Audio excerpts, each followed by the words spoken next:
Salut tout le monde, j'espère que vous allez bien. Aujourd'hui, on se retrouve pour une nouvelle vidéo et aujourd'hui, on va parler de Notion. En effet, je ne sais pas si vous connaissez cet outil, mais c'est un superbe outil quand il s'agit de organiser soit son entreprise, soit son quotidien en termes de tâches, en termes de rendez-vous, etc. Aujourd'hui, je fais cette vidéo, c'est pour vous le présenter dans le cadre de mon entreprise en tant que freelance. Moi, vraiment, c'est un outil que j'utilise au quotidien et c'est vraiment incroyable parce que ça nous permet vraiment de centraliser toutes les informations. On est sur mon espace, c'est bon. Du coup, voilà un peu à quoi ressemble l'accueil. Si vous connaissez pas Notion, donc on peut un peu ajouter des fonctionnalités avec des blocs, comme vous pouvez voir ici. On clique sur plus et on a tout un panel de possibilités qui s'offrent à nous. Donc ça peut être du fichier, ça peut être des formules, ça peut être également du texte, ça peut être des sélections, des cases à cocher. Donc vraiment, c'est ultra complet. Nous, ce qu'on va regarder aujourd'hui, c'est ce que j'utilise le plus. Donc en fait, il faut savoir que ce template, je l'ai acheté sur Etsy. Donc à la base, ce template, il est en anglais. Donc j'ai dû le traduire en français. Après, je ne l'ai pas totalement traduit parce qu'il y a des choses après qui, moi, me dérangent pas. Mais je voulais absolument, moi, traduire pour mon espace client. Alors, comme vous pouvez le voir, en haut de cette page, ici, vous avez 5 grandes rubriques, les 5 rubriques principales de mon espace. Donc vous avez le projet avec tout ce qui correspond au projet, les clients, les factures, les devis, etc. Vous avez le hub productivité qui là est beaucoup plus spécialisé dans la gestion du quotidien, l'organisation de ses journées, donc ça va être les tâches, les planifications, etc. Ensuite, vous avez le hub marketing. Là, c'est plus vraiment pour les réseaux sociaux, les promotions, les ads. Ensuite, on a le business. Donc là, c'est vraiment une rubrique dédiée à la création, entre guillemets, de son entreprise. Et donc moi, personnellement, je l'utilise pas trop parce que moi, ma boîte, elle est déjà lancée. Mais ça peut être pratique pour vous si vous êtes dans le cas où vous souhaitez créer votre entreprise. Et ensuite, on a le comptabilité. Voilà, c'est comme son nom l'indique, tout ce qui va être les finances, les recettes, les dépenses. Donc là, on est vraiment sur l'accueil de l'espace. On va retrouver les projets en cours, les projets pas débutés, tout ça. Il y a un moyen de filtration vraiment simple et ultra pratique pour éviter de tout afficher et vraiment catégoriser comme on veut l'affichage de nos différentes données. Il y a également les tâches à faire aujourd'hui, demain, etc. Donc là encore, c'est des filtres. C'est vraiment ultra pratique. Donc tout ça, ce sont des bases de données. Ensuite, on a le calendrier pour gérer, sur une vue globale, par exemple sur le mois, les différentes tâches, les différents rendez-vous, réunions qu'on peut avoir. Donc moi, ce que j'utilise le plus dans ce template, c'est bien évidemment tout ce qui va concerner le projet. Ensuite, la productivité avec les tâches. Voilà ce que j'utilise. Et bien évidemment, les social media avec tout ce qui va concerner les inspirations, les références. On est dans la page de Hub Projet. J'ai accès à des bases de données, donc en fonction du client, du projet, des rendez-vous, des factures, des devis, etc. Ensuite, à droite, vous avez un petit sommaire avec le nombre de clients que tu as total, le nombre de clients actifs. Ensuite, il y a les clients. Donc là, c'est vraiment une liste de tes clients avec, par exemple, je peux vous montrer avec le nom, ça peut être avec l'email, statut, donc tout ce qui se réfère au client, le budget, les contrats, les factures qui sont associés à ce client. Donc vraiment, il y a un système de relation comme ça qui est vraiment ultra pratique et qui permet vraiment de simplifier la chose. Ensuite, par exemple, là, on va aller dans projet. C'est un peu ce qu'on a vu dans le Hub Projet, mais vraiment là spécifique. En fait, là c'est la page d'accueil. Et après, il y a les sous-pages ici. Par exemple, on va dans le projet, mais on va retrouver la liste qu'on avait au début sur notre page d'accueil.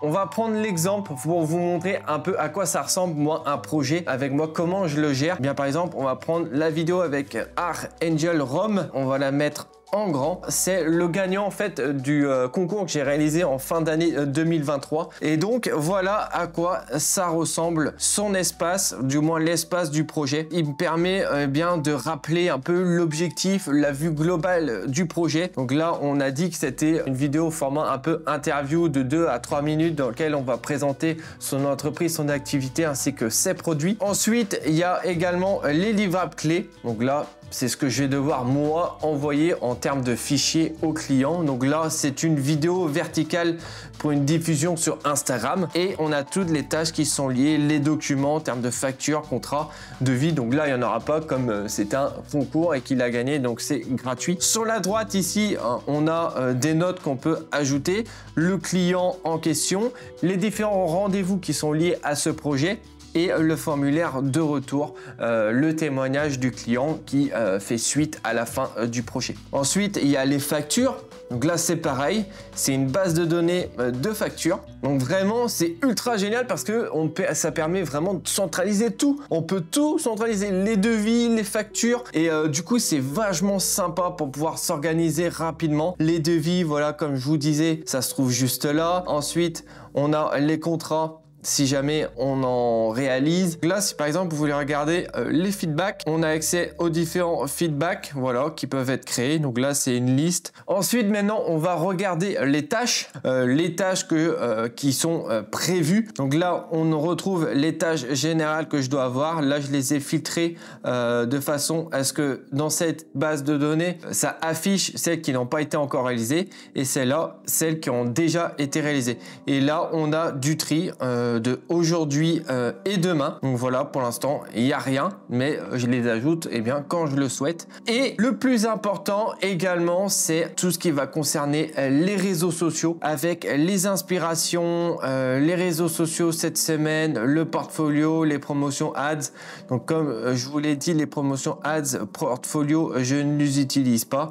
Donc moi, ce que j'utilise principalement, c'est cette page-là. Et donc voilà, le calendrier de contenu. Donc là, j'ai mis quelques idées que j'avais. Donc là, par exemple, c'est un post que j'ai fait que vous pouvez voir sur Instagram. Là, vous pouvez voir, c'est les formats hebdomadaires, voilà, que je mets en place. Donc là, par exemple, il y a l'étalonnage du lundi, c'est-à-dire que chaque lundi, je vais proposer un étalonnage de rush. Et vendredi, donc là, c'est le challenge 2024 que j'ai mis en place en ce début d'année, qui consiste en fait à réaliser une courte vidéo selon un thème imposé, donc sur 52 semaines. Donc chaque semaine il y a un thème et donc une vidéo qui doit sortir. Ok, du coup c'est bon pour l'espace social media.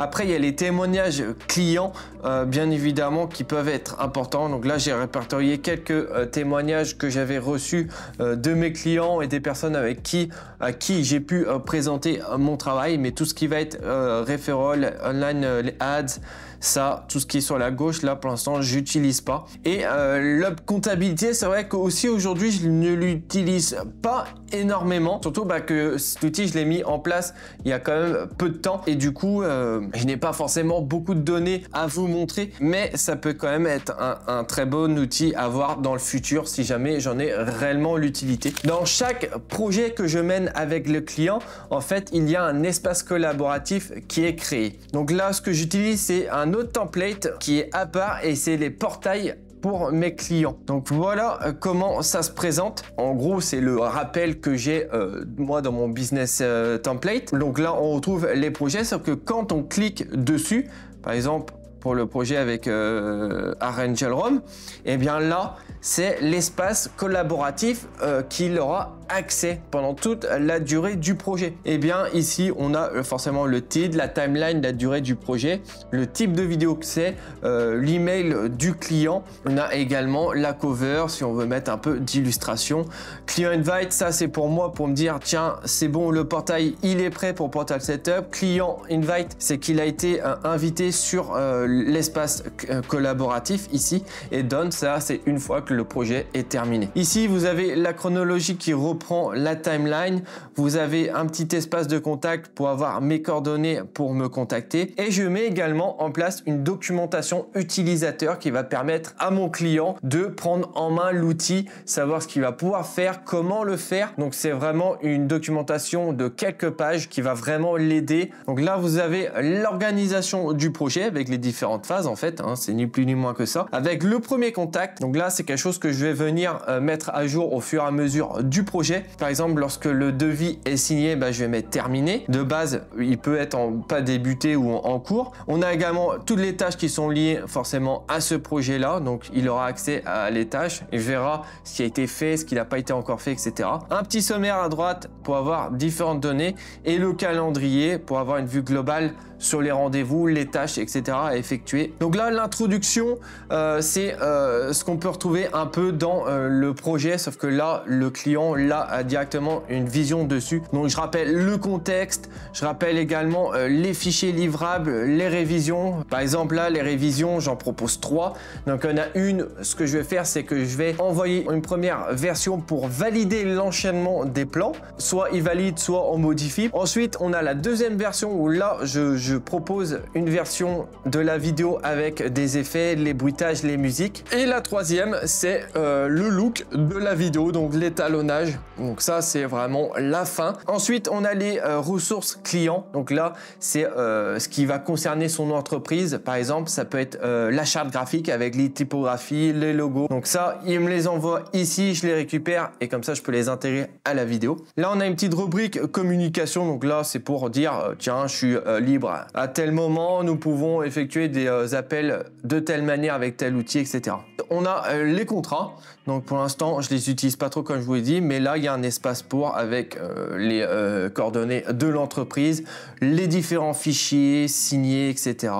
Les paiements. Donc voilà, petite base de données avec les factures, comme ça le client a accès aux factures. Moi, quand j'en édite une, je la mets ici dans cet espace-là. Lui, il la télécharge et comme ça, il l'a directement dans sa propre base de données avec mes coordonnées bancaires pour pouvoir me faire le virement. Donc là, c'est la page des tâches, tout simplement à réaliser dans le projet. Et le questionnaire, donc là, c'est quelque chose qui va me permettre d'en savoir plus sur l'entreprise du client, également, mais sur sa personnalité. Ici, vous pouvez voir que j'ai un petit encadré avec les cases à cocher selon la personnalité de la personne. Et donc ça va vraiment m'aider à comprendre, à savoir à quel genre de personne je m'adresse, à quel type d'entreprise je m'adresse. Ici, on a l'échange de fichiers en tout genre. J'ai mis ça comme ça, mais bon, ça concerne en fait tout ce qui va être référence, inspiration. Donc là, on a plusieurs dossiers.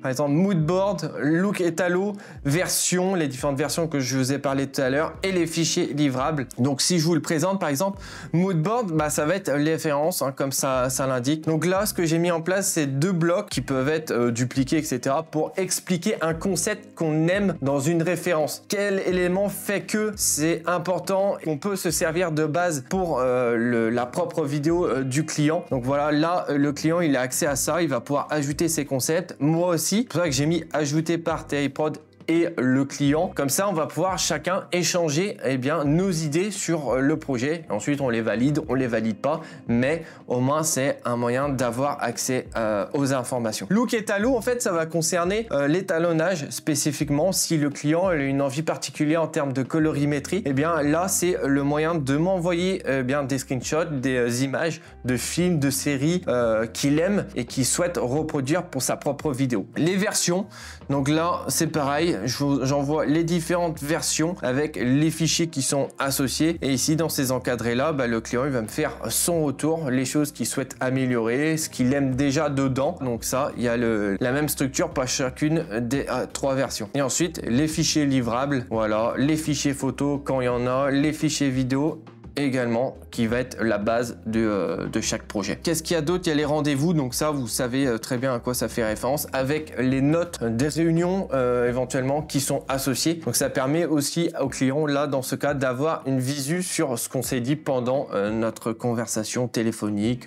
Accès plateforme, là c'est moi les outils que je vais mettre à disposition au client pour mener à bien le projet. Par exemple là j'ai mis Artlist, voilà, moi j'ai un abonnement chez Artlist qui va permettre d'avoir des musiques libres de droit gratuitement, d'avoir accès à des bruitages, d'avoir accès à des vidéos d'illustration, des templates. Donc ça, je le mets à disposition des clients. Et ensuite, on retrouve le feedback. Donc là, ça va être le formulaire de témoignage de fin de projet.